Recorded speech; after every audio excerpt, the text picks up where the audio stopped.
9:40. Vamos a cambiar de tema y vamos a conversar con Armando Canchanya, vocero de la Contraloría General de la República, porque la Contraloría ha realizado un operativo llamado Buen Inicio del Año Escolar 2022 y nos va a exponer los principales resultados de este operativo. Muy buenos días, Armando.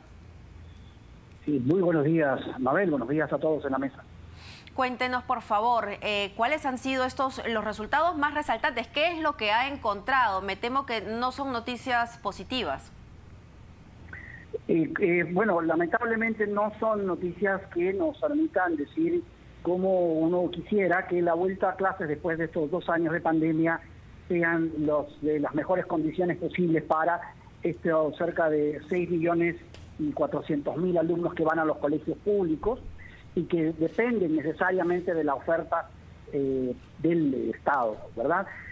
La Contraloría ha hecho un esfuerzo muy grande, movilizando a más de 1.340 auditores y monitores ciudadanos de control para verificar las condiciones en las que a partir de hoy están volviendo los alumnos a clases. Se ha recogido la información de 6.173 colegios, donde van a estudiar 1.100.000 alumnos, y es una muestra estadísticamente elegida con la representatividad y la segmentación adecuada que nos permite afirmar que esta es una foto que refleja lo que ocurre en el resto del país. Y esto efectivamente tenemos como un primer dato, es que en el 50% por lo menos de estos colegios hay problemas y deficiencias con pisos, puertas, techos, ventanas y paredes, que hay en un 55% de estos colegios necesidad de cambiar o de reparar o de colocar por primera vez inodoros, urinarios y lavaderos en los baños. Una situación que llama la atención además porque los colegios han tenido durante los últimos 2 años presupuestos asignados específicamente para solucionar estos problemas, pero que si bien se han gastado, no se entiende cómo hoy en día resultan siendo, no estando, o estando mal logrados. Armando, ¿cómo estás? Buenos días. ¿Cómo estás? Con relación al análisis que se ha hecho de los instrumentos de gestión institucional, bueno, en este momento en que los muchachos retornan a clase necesitan un respaldo importante desde el punto de vista psicológico, pero ¿qué ha encontrado la Contraloría respecto a este punto? ¿No? Por ejemplo, la presencia de psicólogos, si se han adoptado acciones preventivas para el acoso y la violencia estudiantil.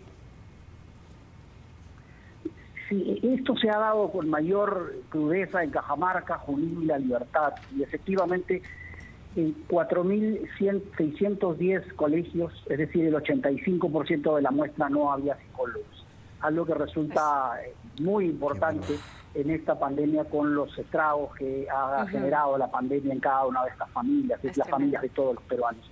Ahora, Armando, hace unos días UNAS advertía que más de 200 escuelas públicas no habían pagado la cuenta del agua y por lo tanto iban a iniciar las clases sin agua. ¿Ustedes qué han encontrado respecto a los servicios básicos?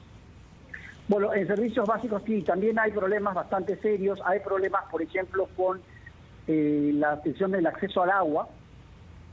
Por ejemplo, estamos hablando de que el 55%, como ya les decíamos exactamente, o no tiene inodoros, o no tiene urinarios, o no tiene lavaderos.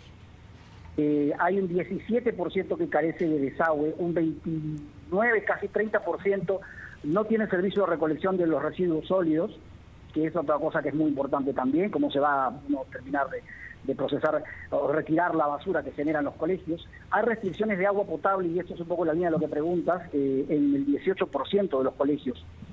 Y en la electricidad, si bien ya estamos un poco mejor, hay una deficiencia en un 2%. Eso sí que es importante decir, el 86% no tiene teléfono.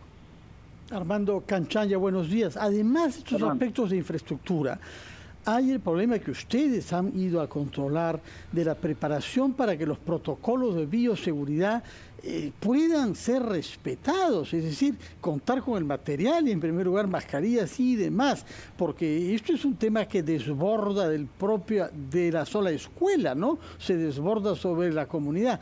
¿Qué es lo que han hallado respecto de la preparación de los protocolos de bioseguridad en las escuelas que ustedes han controlado?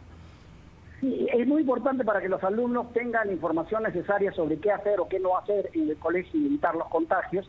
Se ha puesto énfasis en la señalización y hay cerca del 60% que no tiene señalización adecuada, y sobre el aforo y también sobre el uso de mascarillas. Hay ambientes que no están adecuados con el metro de distancia en un 38%, y la falta de estaciones de lavado en el ingreso es del 22% aproximadamente. Eso nos da también una idea de que en esto también hay muchas cosas por mejorar. Y otro tema, Fernando, como bien mencionas, es importante la infraestructura y lo material, pero también es lo parte del aprendizaje. Ya la Contraloría en el año 2020 advertía los resultados magros del programa Aprendo en Casa, que nos daban cuenta efectivamente que más del 30% de los alumnos no había tenido un rendimiento satisfactorio, y a pesar de eso pasaron de año. Solo el 40% en el 2020 había tenido nota aprobatoria.